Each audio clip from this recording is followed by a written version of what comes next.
William Shakespeare की दुनिया में वेनिस शहर सिर्फ व्यापार का गढ़ नहीं, बल्कि इंसानी रिश्तों का भी एक बहुत बड़ा बाजार है। और यहीं पर होती है दोस्ती, प्यार और नफरत की एक ऐसी डील जिसकी कीमत जान से चुकानी पड़ सकती है। तो चलिए द मर्चेंट ऑफ वेनिस की इस मशहूर कहानी को आज परत दर परत समझते हैं। तो सवाल यही उठता है कि कोई अपनी दोस्ती के लिए क्या दांव पर लगा सकता है? पैसा, जायदाद, या फिर उससे भी बढ़कर कुछ? यही सवाल इस पूरी कहानी की जान है। और इसका जवाब हमें मिलेगा वेनिस की गलियों में।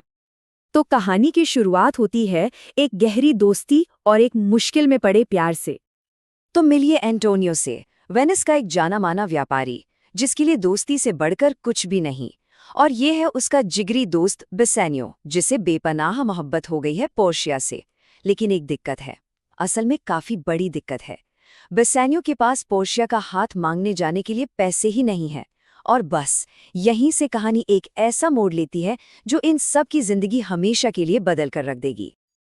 अब देखिए, जब एक दोस्त मुसीबत में हो तो दूसरा दोस्त भला कैसे पीछे हट सकता है? लेकिन मदद करने की ये कोशिश एक ऐसे खतरनाक सौदे को जन्म देने वाली है जिसकी शर्तें सुनकर ही किसी के भी रोंगटे खड़े हो जाएं। देखिए, एंटोनियो के पास उस वक्त हाथ में कैश था नहीं। उसकी सारी दौलत समंदर में तैर रहे जहाजों पर लगी हुई थी। तो वो मदद के लिए पहुंचता है शहर के एक सूदखोर शाइलॉक के पास।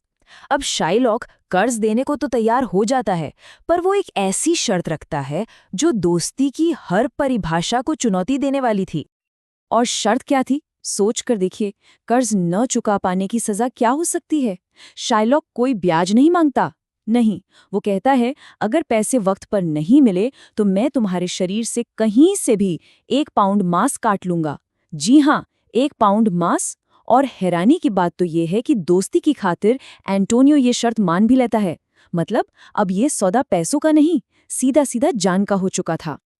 तो एक तरफ वेनिस में एंटोनियो की जान दांव पे लगी है, और दूसरी तरफ बेसानियो अपनी मोहब्बत पोर्शिया का दिल जीतने की कोशिश कर रहा है। लेकिन पोर्शिया से शादी करना कोई बच्चों का खेल नहीं है। उसके लिए एक बड़ी ही अनोखी परीक्षा पास करनी होगी।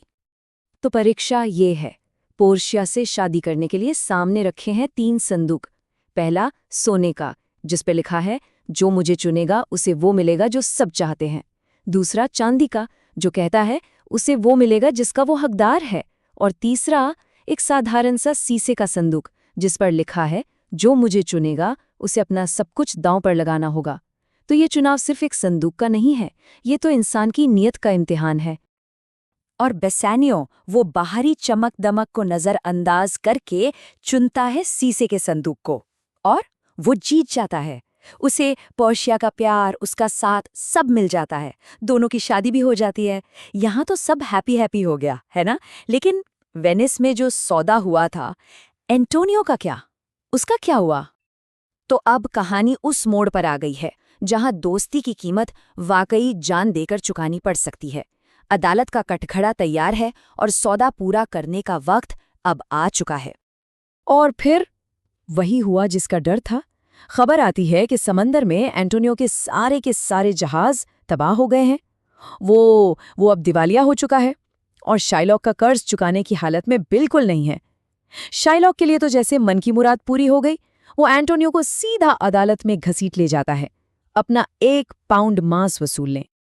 अदालत में बेसानियो कर्ज का दुगना तिगुना 10 गुना तक पैसा देने को तैयार है। लेकिन शाइलॉक वो टस से मस नहीं होता। उसे पैसा चाहिए ही नहीं, उसे तो बस अपना बदला चाहिए। वो कानून की किताब हाथ में लेकर चिल्लाता है, मुझे मेरा बॉन्ड चाहिए, मुझे बस 1 पाउंड मांस चाहिए। और ठीक उसी वक्त जब लगता है कि अब सारी उम्मीदें खत्म हो चुकी हैं, अदालत में एक युवा वकील की एंट्री होती है। ये कोई और नहीं बल्कि भेस बदलकर आई हुई पोर्शिया है। और वो जो दलील देती है वो सब कुछ बदल देती है।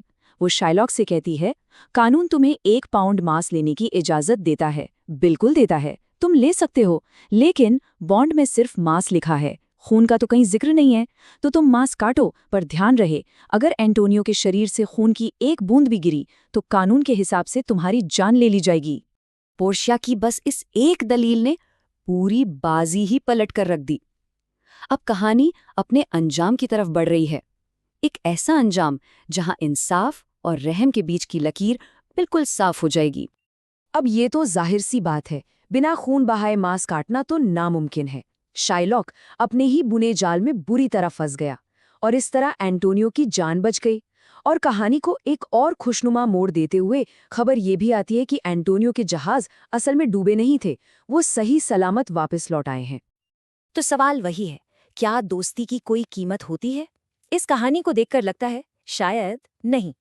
लेकिन ये कहानी अपने पीछे एक और बहुत बड़ा सवाल छोड़ जाती है कि जब कानून और इंसानियत आमने सामने खड़े हों तो जीत किसकी होनी चाहिए, इंसाफ की या फिर रहम की?